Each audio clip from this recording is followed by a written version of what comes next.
Bonjour à tous, je suis Florence Marchal, porte-parole de la MINUSCA, et c'est avec un immense plaisir que je vous retrouve pour la conférence de presse hebdomadaire de la MINUSCA.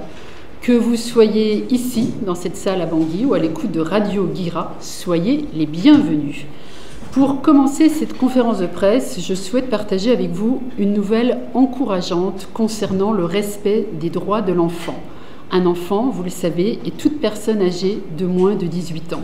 Donc une nouvelle encourageante concernant le respect des droits de l'enfant en République centrafricaine, car le 24 octobre dernier, à Obo, dans la préfecture du Boumou, après plusieurs mois de dialogue et de plaidoyer menés par la MINUSCA, les dirigeants du groupe AAKG ont signé une directive demandant à leurs éléments de cesser de commettre les 6 violations graves à l'endroit des enfants, à savoir le meurtre et la mutilation d'enfants, le recrutement ou l'utilisation d'enfants comme soldats, les violences sexuelles contre les enfants, l'enlèvement d'enfants, les attaques contre des écoles ou des hôpitaux, et enfin, 6e point, le refus de l'accès humanitaire aux enfants.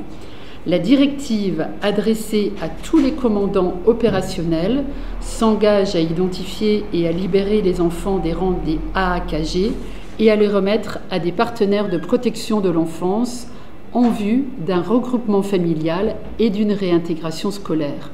Le document précise également que des points focaux doivent être désignés pour veiller au respect de la directive et à la mise en œuvre des mesures d'accompagnement des enfants. Comme je vous le rappelais la semaine dernière lors de mon compte-rendu de la session du Conseil de sécurité des Nations Unies consacrée à la République centrafricaine, l'une des priorités de la MINUSCA est de contribuer à une paix durable dans l'ensemble du pays.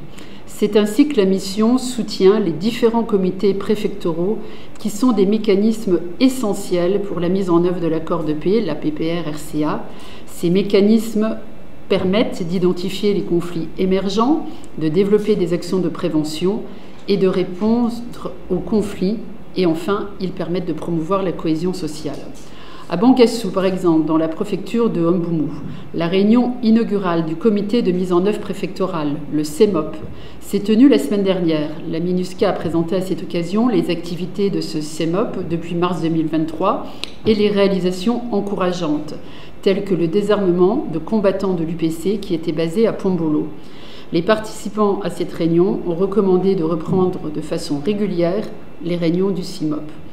Dans la préfecture de Bamingui-Bangoran, la mission a été sollicitée pour faciliter 2 missions de sensibilisation et de médiation, des missions qui seraient menées par le CEMOP, en réponse à de récents incidents de sécurité près de la frontière tchadienne et sur l'axe de Bamingui. Nos collègues sur le terrain nous signalent avoir également facilité un dialogue communautaire à Goni, dans la Mambéré-Kadéi, pour résoudre pacifiquement un conflit lié à la transhumance. À Mboki, dans le Haut-Bombou, ils ont renforcé les capacités de gestion des conflits des membres du comité local pour la paix et la réconciliation, le CLPR, et des leaders communautaires. Et puis enfin, pour être tout à fait complète sur ce volet de soutien à l'accord de paix, voici une dernière information liée à la mise en œuvre de la nouvelle politique de gestion des frontières. Le 30 octobre, la MINUSCA, en collaboration avec le ministère centrafricain de l'administration territoriale, de la décentralisation et du développement local, a organisé 2 réunions pour présenter aux autorités locales une cartographie actualisée des postes frontaliers dans les régions de l'Équateur et du Bas-Ubangui. Les participants, parmi lesquels les préfets et les sous-préfets, ont partagé leurs observations pour adopter la cartographie aux réalités locales. À Bangui, ils ont validé une proposition visant à supprimer 7 des 12 postes frontaliers existants, tout en renforçant les postes restants avec du personnel et des ressources supplémentaires, incluant des véhicules et des bateaux pour les patrouilles fluviales. Pour la région de l'Équateur, les participants ont validé les emplacements des 16 sous-stations proposées et ont recommandé l'ajout d'une sous-station à Mboy sur l'axe reliant Nola au Cameroun. La résolution de l'Assemblée générale des Nations unies établissant la journée internationale pour mettre fin à l'impunité des crimes commis contre les journalistes a 10 ans. Comme l'a rappelé le secrétaire général dans le message diffusé à cette occasion, cette journée est l'occasion de réaffirmer l'engagement de l'ONU en faveur de la liberté de la presse et de la sécurité des journalistes dans le monde entier. en ajoutant que la liberté de la presse est une condition indispensable des droits humains, de la démocratie et de l'état de droit.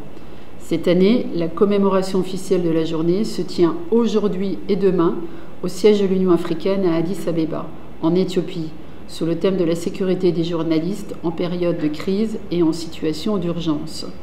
Selon l'Observatoire de l'UNESCO pour les journalistes tués, plus de 1700 journalistes ont été tués dans le monde entre 2006 et 2024, et on estime que 9 meurtres de journalistes sur 10 restent impunis.